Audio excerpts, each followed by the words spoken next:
बिस्मिल्लाहिर्रहमानिर्रहीम अस्सलाम वालेकुम वरहमतुल्लाहि वबरकातुहू।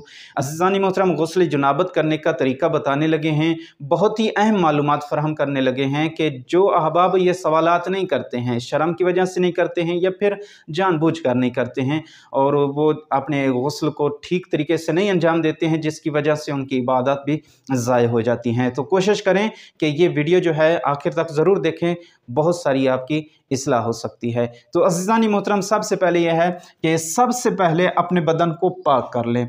अपने बदन के ऊपर कोई चिकनाहट वगैरह लगी हुई है, तेल वगैरह लगा हुआ है या कोई रंग वगैरह लगी हुई है या पॉलिश वगैरह लगी हुई है, तो उसको पहले दूर कर लें। जो जल्द तक पानी पहुंचने में माने जो भी चीज़ है उसको पहले दूर कर लें, उसके बाद गुस्ल शुरू करें। दूसरी चीज़ यह है नीयत। जो अक्सर अहबाब ये सवाल पूछते हैं, नीयत किस तरीके से करनी चाहिए। अज़ीज़ानी मोहतरम, गुस्ल जो भी आप अंजाम दे रहे हैं, वाजिब अंजाम दे रहे हैं या मुस्तहब अंजाम दे रहे हैं, उसका सिर्फ़ और सिर्फ दिल में क़स्द होना काफ़ी है। ज़रूरी नहीं है कि उस गुस्ल को दोहराया जाए। वाजिब गुस्ल कर रहे हैं तो कौन सा गुस्ल कर रहे हैं, मुस्तहब कर रहे हैं तो वो जुम्मे का कर रहे हैं, जो भी आप गुस्ल कर रहे हैं उसकी सिर्फ़ और सिर्फ दिल में नीयत होनी काफ़ी है।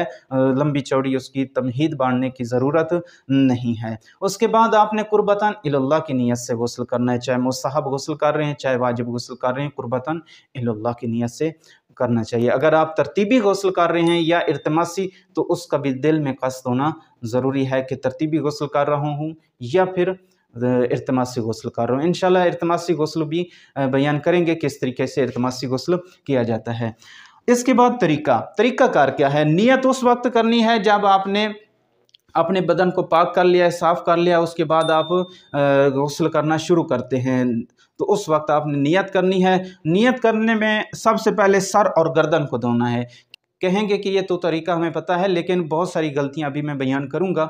वो ये है कि सर और गर्दन को धो लें। सर और गर्दन को धोते वक्त जब शुरू करें, सर और गर्दन को धोते वक्त उस वक्त आपने नियत करनी है। और सर और गर्दन को धोने के बाद पानी से अपने बदन को अलग कर लें।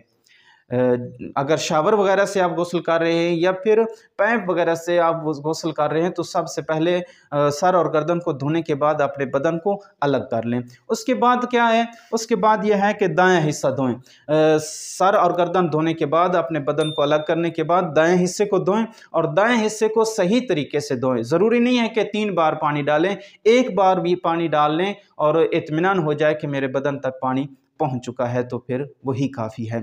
और बाज़ अहबाब सवाल पूछते हैं कि दायां हिस्सा धोते वक्त अगर बाएं साइड पर थोड़ा सा पानी चला जाता है तो उसके बारे में क्या हुक्म है। तो अज़ीज़ानी मोहतरम, अगर बाएं साइड पर थोड़ा सा पानी चला जाता है तो कोई हराज नहीं है, बल्कि बेहतर यह है कि थोड़ा सा बाएं हिस्से को भी साथ धो लिया जाए, ताकि इत्मीनान हो जाए कि मैंने जो बदन धोना था, जो दायां हिस्सा धोना था, वो मुकम्मल तौर पर मैंने धो लिया है। और बदन के जो दाएं हिस्सा है उसके मुकम्मल पानी पहुंचाना ज़रूरी है।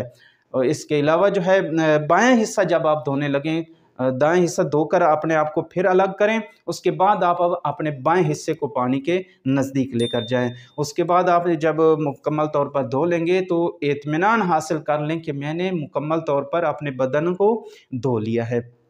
और ये जो हाथों की उंगलियां हैं या फिर पाँव की जो उंगलियां हैं, उनके अंदर सही तरीके से हाथों को जज़ब कर लेना चाहिए, ताकि इत्मीनान हो जाए कि मैंने सही तरीके से अपने बदन को धो लिया है। इसके अलावा एक और सवाल पूछा जाता है कि बाल्टी या लोटे वगैरह से गुस्ल किया जा सकता है या नहीं किया जा सकता है। तो अज़ीज़ानी मोहतरम, बाल्टी से भी गुस्ल किया जा सकता है, लोटे वगैरह से भी गुस्ल किया जा सकता है, ममानियत नहीं है। लेकिन सबसे पहले यह है कि अपने बदन को पाक होना ज़रूरी है। अगर कोई कतरा, नाजिस कतरा बाल्टी में चला गया या लोटे में चला गया तो उससे आपका गुस्ल नहीं होगा।